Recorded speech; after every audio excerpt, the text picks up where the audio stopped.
ස්වාමීන් වහන්සේ අකුසල් කුසල් වලින් යටපත් කළ හැකිද? මෙහෙමයි නෝන. දැන් අකුසලයක් විපාක දෙනකොට අකුසලයේ බලවත් නම් යටපත් කරන්න බෑ. තේරෙනවද? අපි දන්නේ එයා සංඝයා S2 දැකලා සිල්වත් ස්වාමීන් වහන්සේලා දැකලා සෝවාන් සකෘදාගාමි අනාගාමි අරියත් සිල් ස්වාමීන් වහන්සේලා දැකලා චෝදනා කරපු කෙනෙක් වෙන්න පුළුවන්. ඒ වගේ S2ට අදාළව යම් අකුසල් කර්මයන් සිද්ධ කරපු කෙනෙක් වෙන්න පුළුවන්. ඉතින් ඒ වෙලෙත් බලවත් අකුසල් තියෙනවා නම් දැන් කුසල් වලින් යටපත් කරන්න බෑ.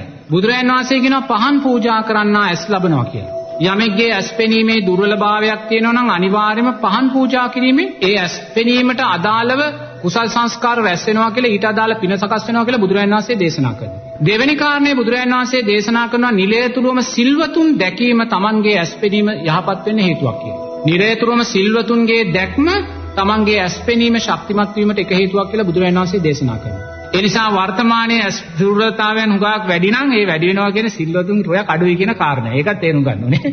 ඒ නිසා නිරේතුරුවම ඔබ දක්ෂ වෙන්න ඔබ සිල්වතෙක් වෙලා අනුන්ගේ ඇස් පෙනීම වර්ධනය කරන්න උපකාර වෙනවා. ඔබ සිල්වතෙක් වුණොත් ඒ සිල්වත්භාවය තුලින් ඔබ ඊට අදාළ කුසල් සංස්කාර රැස් කරනවා වගේම ඇස් දුර්වල අයට ඇස් පෙනීම ලබා ගැනීමට අදාළ සහයෝගයත් ඔබ දුන්න කෙනෙක් බවට පත් වෙනවා. ඉන් මෙහා නිරේතුරුවම Tamanගේ ඇස් දෙකේ දුර්වලභාවයන් තියෙනවා නම් බුදුරජාණන් වහන්සේ කියන්නේ පහන් ආලෝක පූජා කරන්නේ ඇස් පෙනීමට ගොඩාක් උපකාර වෙනවා.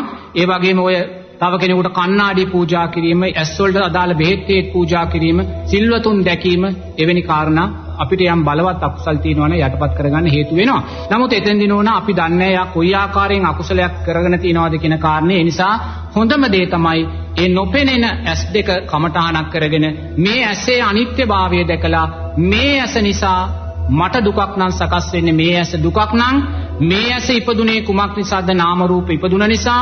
නාම රූප ඉපදුනේ කුමක් නිසාද? විඥානය ඉපදුන නිසා. විඥානය ඉපදුනේ කුමක් නිසාද? සංස්කාරයන් ඉපදුන නිසා. සංස්කාරයන් ඉපදුනේ කුමක් නිසාද? අවිද්‍යාව තිබුණ නිසා කියලා තැන අවිද්‍යාව සකස් වුනේ චතුරාර්ය සත්‍ය නොදැනීම නිසා කියන තැන ඉඳන් ආර්ය ශ්‍රාංගික මාර්ගය තුල ශක්තිමත් වෙනවා. තේරෙනවද?